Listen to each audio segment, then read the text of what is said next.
The new Age of Sigmar Spearhead rules just dropped, and today we're going to check out what all the hype is about. Let's go!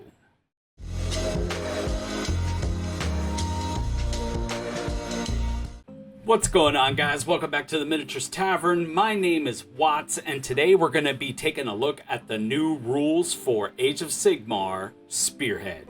Now, the rules just dropped on Monday, that was yesterday, and really haven't had a lot of time to check these rules out, but I figured we would make a video and we could check them out together. So let's see what all the hype is about.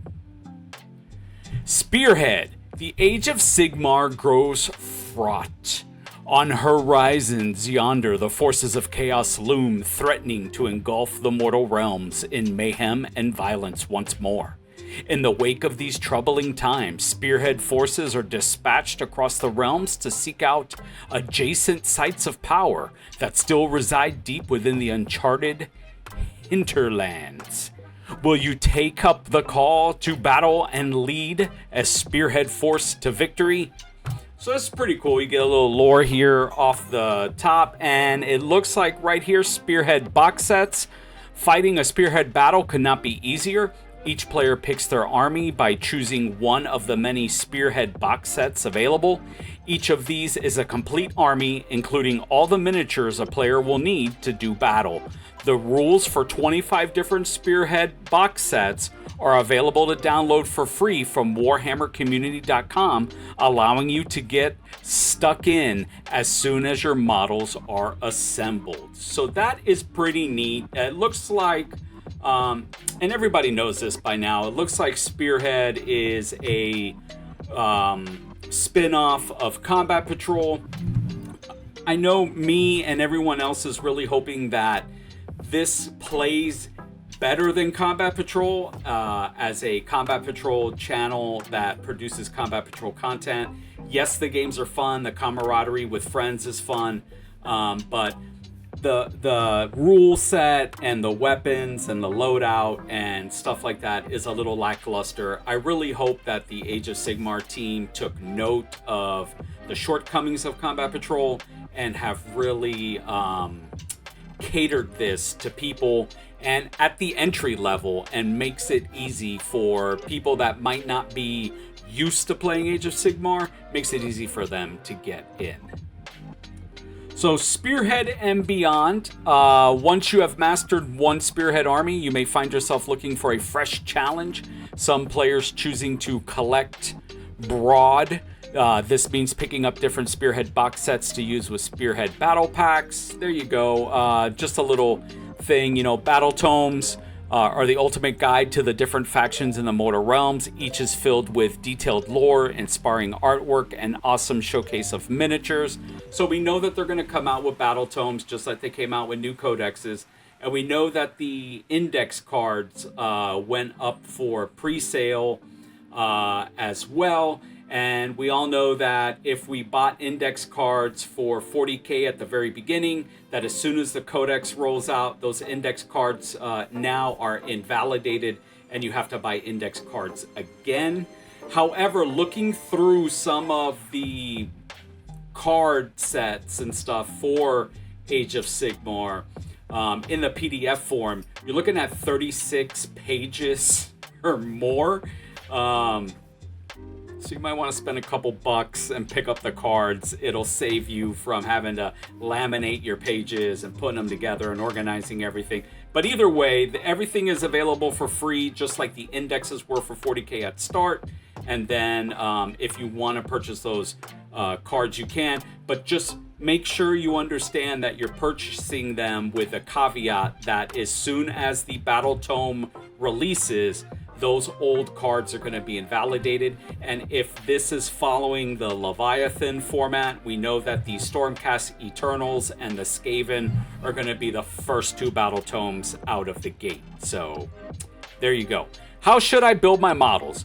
When assembling the miniatures in your Spearhead box, you may find options to build one of two different units. Check the Spearhead rules for the army to see which unit to build.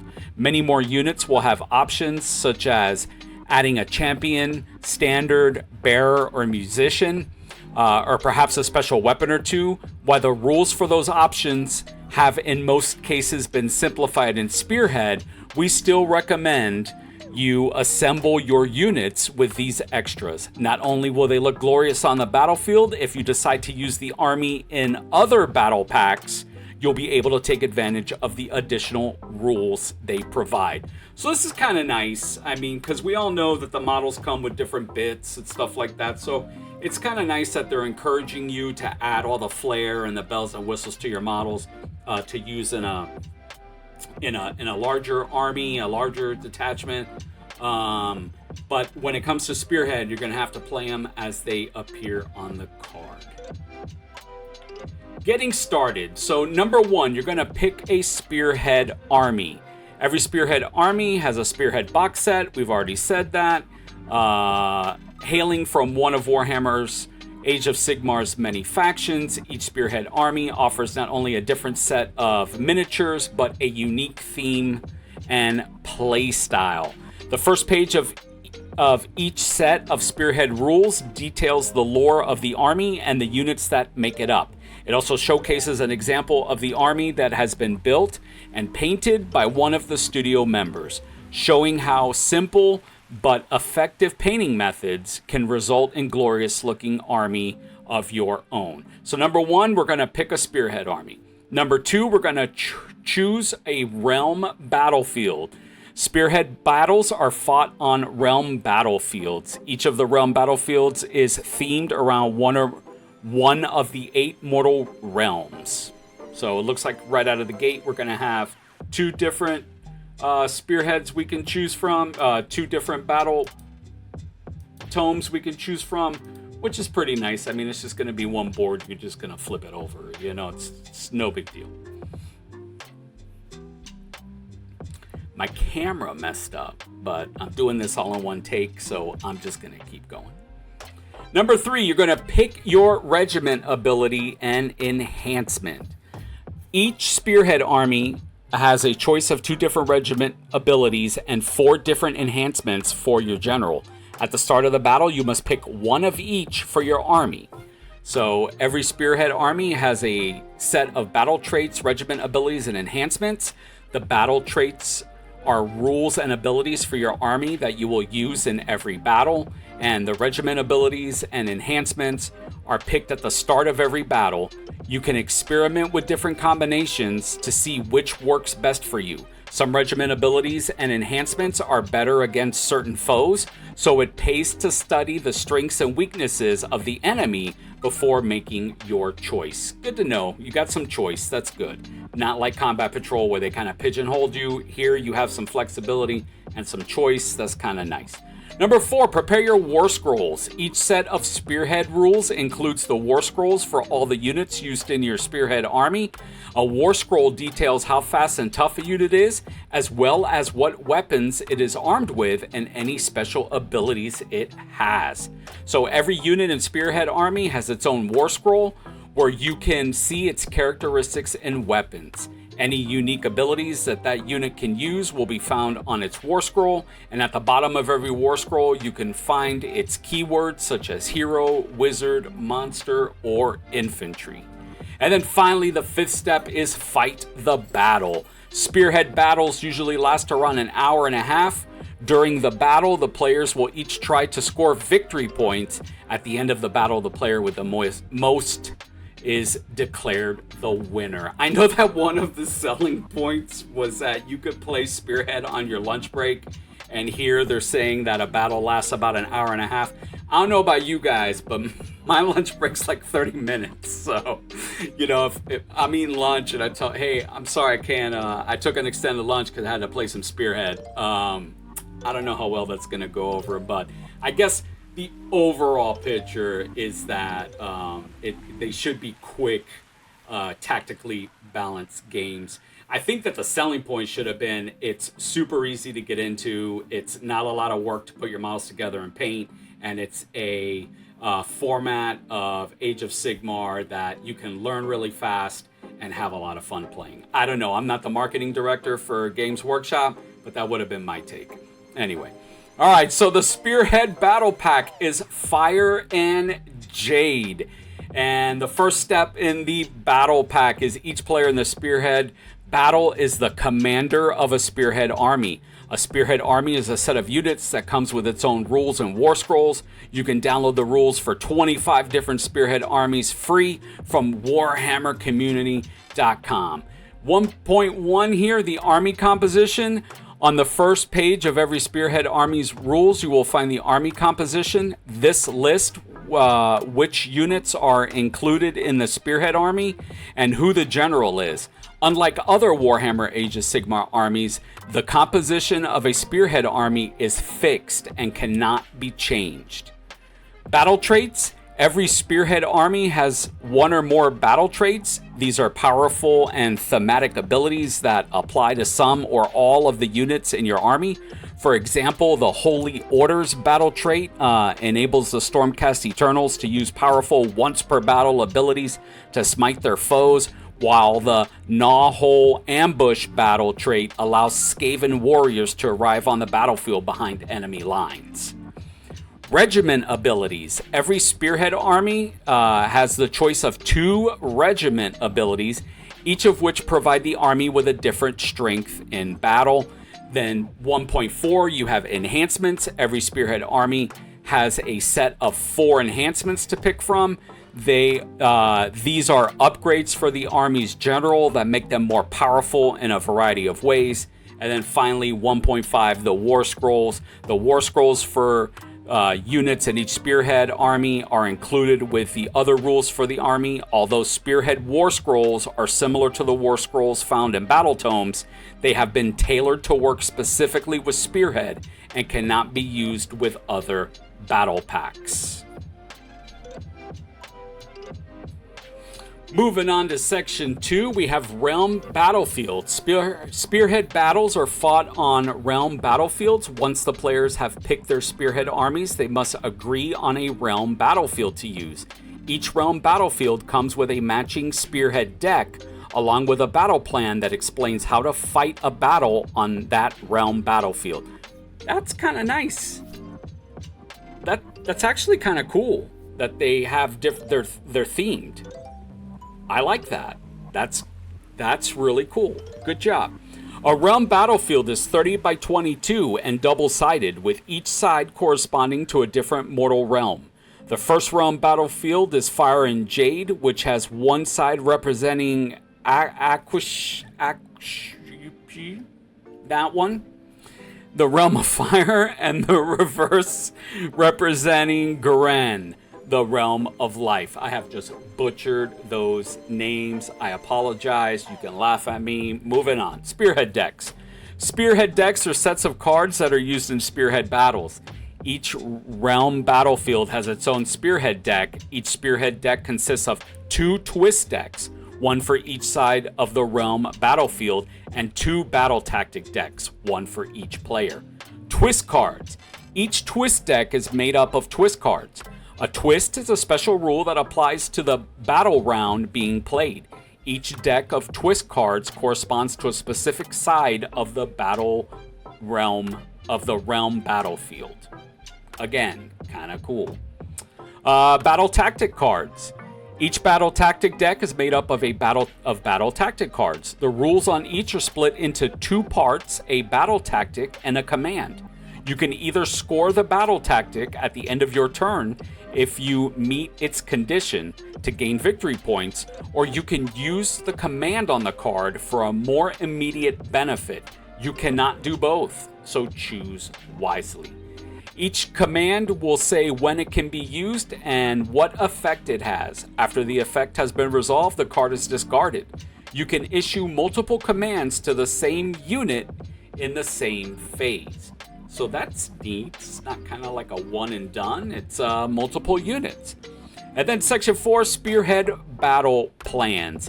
Each realm battlefield has a corresponding battle plan. The battle plan is a set of instructions on how to fight the battle and how to determine the winner. You can find the battle plan for the Fire and Jade realm battlefield on pages 55 through 56. Next up, we got terrain. Now, I know this is a cool change. Terrain actually has terrain actually has a purpose. In every Spearhead battle, the armies fight around 2 large terrain features and 2 small terrain features. Before the armies are deployed, each player will set up 1 large terrain feature and 1 small terrain feature wholly within the territory. Each terrain feature has a certain passive ability depending on its size.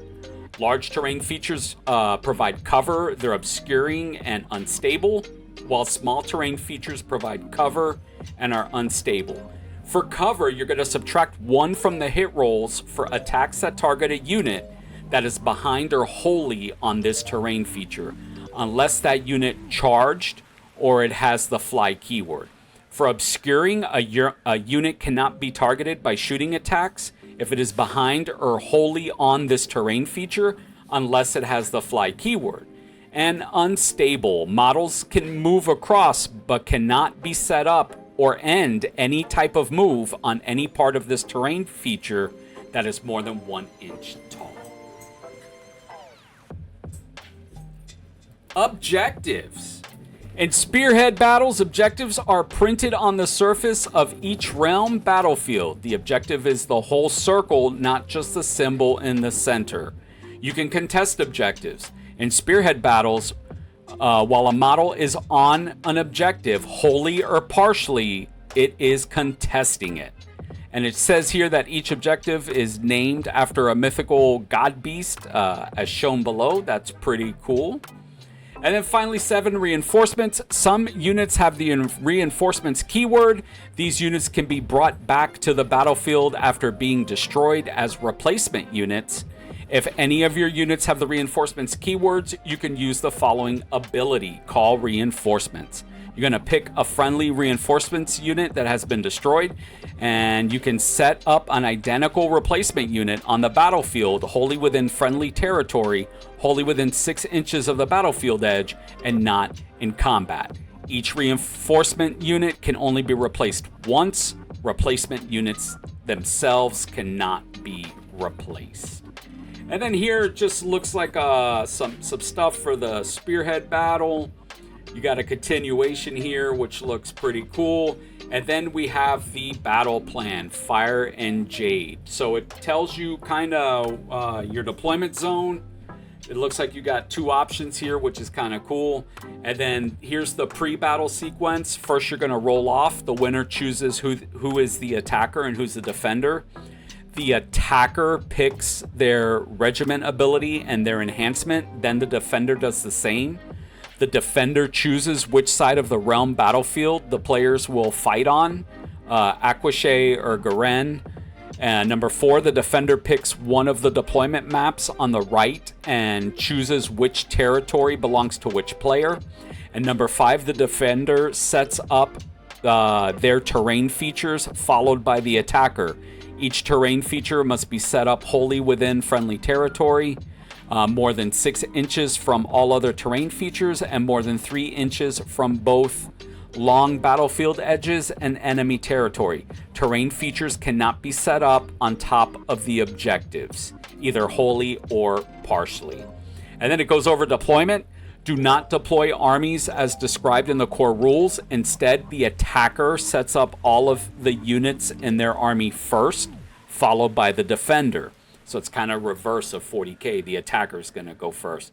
Each unit must be set up wholly within friendly territory and more than 6 inches from enemy territory. Battle length. The battle lasts for 4 battle rounds. 4 battle rounds.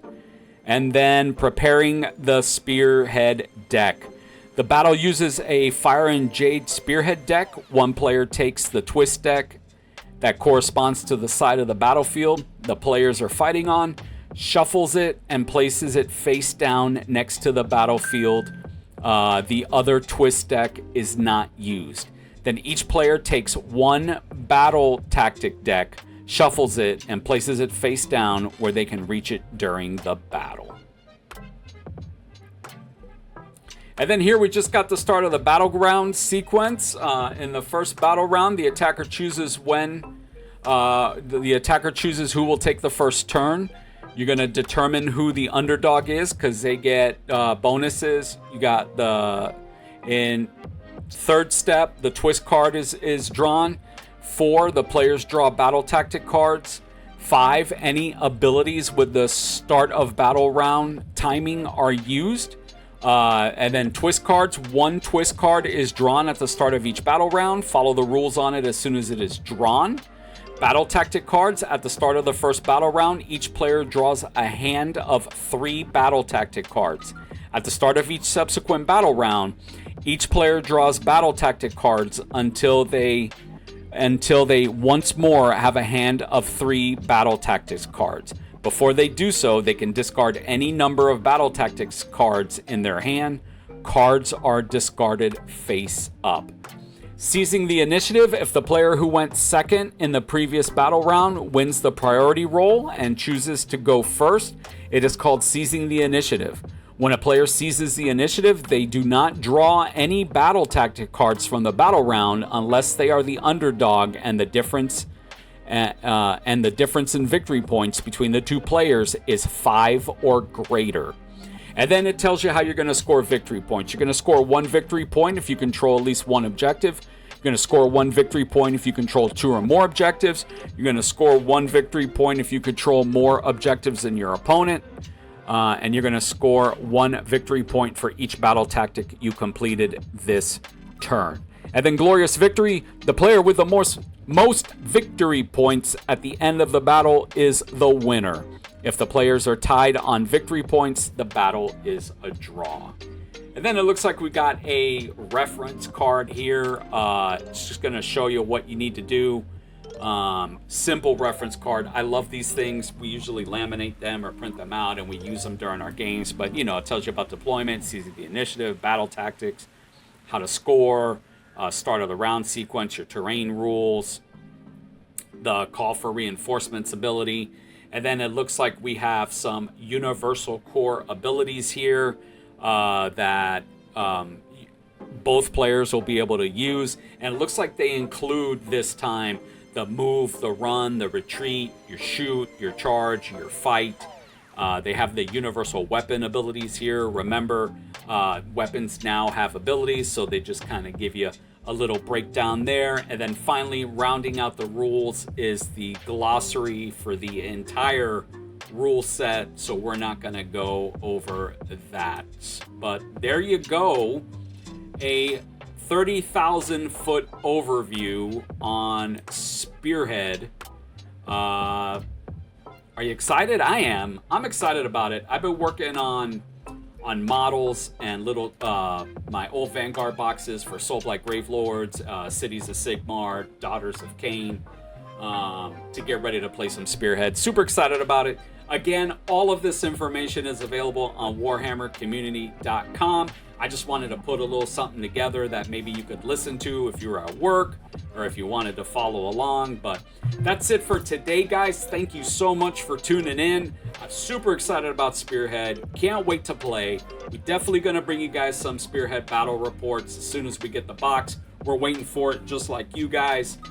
We are nobodies, so we buy it just like you do, and I'm waiting for it to come in. So super hype about it. Thanks for checking the video out, guys, and I will see you in the next video.